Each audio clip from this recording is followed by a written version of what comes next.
Nous allons lire ce passage toujours dans l'évangile de Marc chapitre 9 à partir du verset 2 au verset 13. Je vais demander à Émilie si elle veut bien lire ce passage. Oui. 6 jours plus tard, Yeshua prit avec lui Képha, Yaakov et Yohanan et les amena à part sur une haute montagne. Alors qu'il regardait Yeshua, il commença à changer d'apparence et ses vêtements devinrent d'un blanc resplendissant, d'un tel éclat que personne sur la terre n'aurait pu les blanchir de la sorte. Puis ils virent Eliaou et Moshe qui s'entretenaient avec Yeshua. Képha dit à Yeshua, « Il est bon que nous soyons ici, Rabbi. Dressons 3 abris, un pour toi, une pour Moshe et une pour Eliaou. » Ils ne savaient pas que dire, car ils étaient saisis de frayeur. Alors une nuée survint et les recouvrit. Et de cette nuée sortit une voix. « Celui-ci est mon fils bien-aimé, écoutez-le. » Mais alors que les Talmidim regardaient tout autour, ils ne virent plus personne avec eux, excepté Yeshua. Comme ils descendaient de la montagne, Yeshua leur recommanda de ne dire à personne ce qu'ils avaient vu, jusqu'à ce que le Fils de l'homme soit ressuscité des morts. Ils gardèrent cette parole en eux-mêmes, tout en se demandant entre eux ce que signifiait ressusciter des morts. Ils lui demandèrent aussi pourquoi les enseignants de la Torah disent-ils tous qu'Eliaou doit venir en premier. Effectivement, Eliaou viendra en premier, leur répondit-il, et il rétablira toutes choses. Néanmoins, pourquoi est-il écrit dans le Tanakh que le Fils de l'homme doit souffrir beaucoup et être rejeté? De plus, je vous le dis, Eliaou est déjà venu et ils lui ont fait tout ce qu'ils ont voulu, selon ce qui est écrit sur lui dans le Tanakh. Alléluia.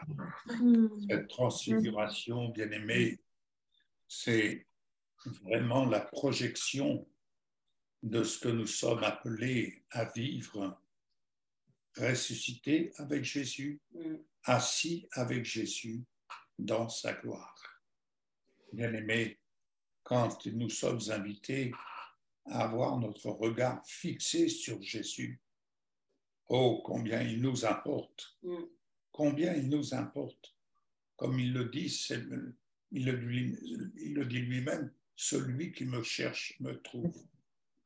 Oh, combien devons-nous rechercher à toucher Jésus dans toute sa gloire, tel que les disciples ont eu la grâce de vivre cet instant extraordinaire qui est une préfiguration de la gloire de Jésus qui allait se révéler après avoir vaincu la mort. Ici, ce qui est extraordinaire, c'est qu'Élie et Moïse vont se montrer également. Pourquoi Élie et Moïse? Élie n'a pas connu la mort. Moïse, on n'a pas retrouvé son corps. Donc, au-delà de la loi et des prophètes, bien entendu, mais n'en demeure pas moins que les disciples ont vu Élie et Moïse s'entretenir avec Jésus. Et je suis empressé de dire, nous allons préparer 3 tentes. Bien-aimés, laissons-nous émerveiller. Laissons-nous et soyons désireux d'être émerveillés par ce que le Seigneur opère au-delà de ce qu'on peut traverser ici-bas. Nous savons que nous sommes dans ce monde et dans ce monde, c'est un chemin d'épreuve. Ne nous voilons pas la face. Il ne faut pas se voiler la face parce que le monde est sous la puissance des ténèbres. Jésus a vaincu ce monde des ténèbres. Mais, comme je le rappelle, l'application de la peine nous appartient. C'est à nous de faire appliquer la peine à Satan et à son armée. Il a été vaincu. Il a été détrôné. Amen. Ça, c'est un fait accompli. Mais maintenant, c'est à nous, peuple de Dieu, et ne l'oublions pas, Dieu choisit parmi les nations. Il se choisit un peuple, ce peuple qui est greffé à la racine, à savoir l'olivier, c'est-à-dire Israël. Nous sommes greffés à la racine. Et en tant que peuple choisi, appelé de Dieu, pour porter son nom. Et quel nom? Porter le nom de notre Messie, qui veut dire chrétien, messianique. C'est le seul nom que nous sommes en droit de porter. Chacun d'entre nous, on porte un nom de famille. Ce nom de famille, c'est un nom terrestre. Mais nous portons un nom céleste. Il n'est ni catholique, ni protestant, ni évangélique, ni pentecôtiste, ou mettez tout ce que vous voulez. Le seul nom que nous portons en Yeshua, c'est chrétien. Nous n'appartenons à aucun mouvement, quel qu'il soit. Nous n'appartenons qu'à Jésus seul, notre Messie. Ainsi, je peux dire avec assurance, Christ en moi, l'espérance de la gloire. Alléluia. Vous savez, avec la visite des deux infirmiers qui viennent à tour de rôle, ils ont été voir le bloc Vie comblée. Et tout de suite se sont empressés, mais qui êtes-vous? Alors, nous avons fait un peu les ignorants qui nous sommes. Je suis pasteur et je suis simplement chrétien. Mais vous appartenez, nous n'appartenons à aucun mouvement, à aucune fédération. Notre association n'appartient à aucun mouvement. Nous appartenons à Jésus-Christ et rien que Jésus-Christ. Amen. Alléluia. Amen. Et vous savez leur réponse? Ah, nous comprenons. C'est tout. Donc, ce qui importe, bien aimé, c'est de savoir en qui nous sommes établis, quel nom nous portons dans la Jérusalem d'en haut, notre mère, s'il vous plaît.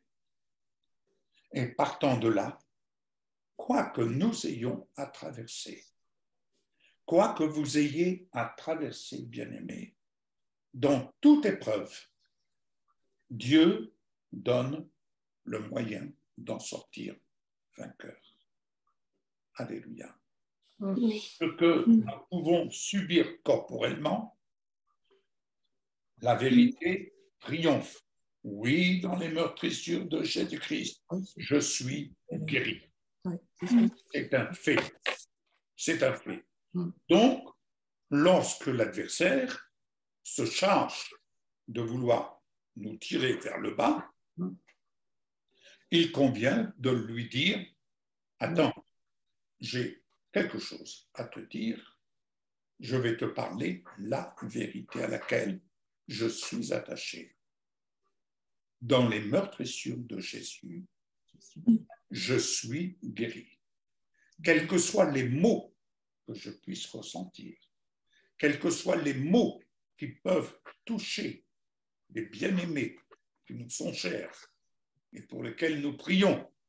Et quand je dis nous prions, Jésus lui-même intercède pour eux.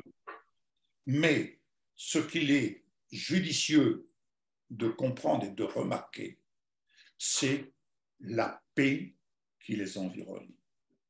Et cette paix, le monde ne peut pas leur donner.